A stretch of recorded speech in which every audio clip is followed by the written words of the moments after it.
Hi friends, this is Sarah from Crafting and Relaxing. Welcome. Thank you so very much for joining me. This is Bringing Back Basic Gray collaboration.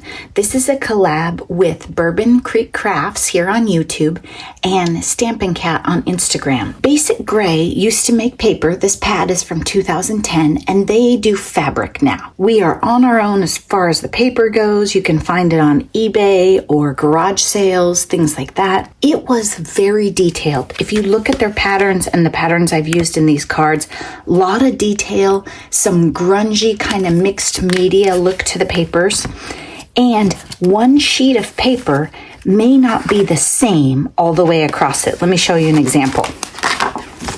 See how this piece of paper has some modeling to it, and then it has a bit of like the pinkish peach through it, darker in the corner.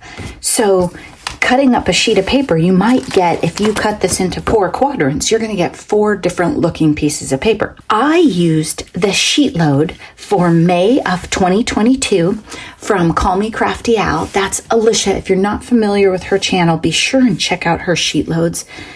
I don't use card sketches or things like this very often, but every once in a while, it's just fun. The basic gray papers are so complex, I wondered how I would like this. I saw the sheetload cards and I thought, well, I'm going to make some cards with it and see, because each section of paper, like this is the same piece of paper as this, but this has a whole bunch of pink on the shapes, and this one's very green. This one I used along the edge has a lot of like mixed media modeling look to it, just, modeled color. So it gives the cards even more interest than if, say, I was using an Echo Park paper where the color is consistent across the entire sheet of paper. If you watch me, you know that I'm not really great at sticking to something. Making 6 of the same thing is nearly impossible for me. And I was experimenting and messing up. There were components of that. Now, I would never do a process video of something like this. Watch Call Me Crafty Al and her demo and everything, and she'll show you it's her idea. She used colored card bases and stamped on them for interest. I already had white ones ready and I wanted to use them, but I found some solid colors out of the pad and used those, but there weren't enough. So I did the first 2 like that, and then I went in and got some patterns out of the paper pad, which made it even crazier. But I had a nice time.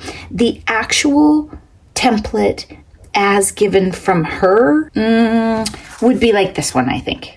This would go all the way to the edge, except mine is the same paper on top of each other. I didn't love that. But this would go all the way to the edge, and she had it cut at an angle like this, which I really liked. I tried the angle both ways, and this one you notice I layered up. Once you build this little section, you could flip it around on your card. You could do horizontals. This would have been cute with a horizontal too.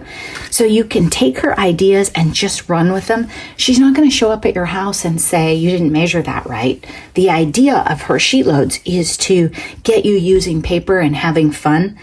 One trick on this month's sheetload that I did, I remember when I watched the video when it first came out, I thought, oh, that's kind of tricky. And then I messed it up when I made it. This month's sheetload has a measurement that is in decimal points.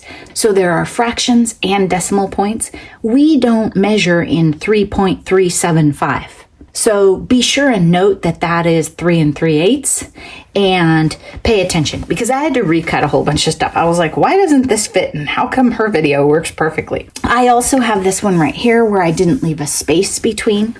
What she does is she has you cut the black and then lay the pieces of paper on it so that it's like matting each one, but it's a little faster and it really makes the patterns pop. Super fun. I used butterflies because I had butterflies out. I was short on thank yous. That's why I used thank you on all of them. And then I realized if I hadn't put the thank yous on and I had combined some sentiment and embellishments, look at this. This would have been really cute without, well, maybe not that one because it's a lot of green, but like, look at this with this butterfly across the front of it and have this removed. This is a really versatile sheetload that she has here for us. So if you haven't checked out the May 2022 sheetload on Call Me Crafty Al, take a look. Also, be sure to look at what Bourbon Creek Crafts did this month for bringing back basic gray here on YouTube, and Stampin' Cat on Instagram. I'll have the links in the description down below. Thanks so much for watching. Bye-bye.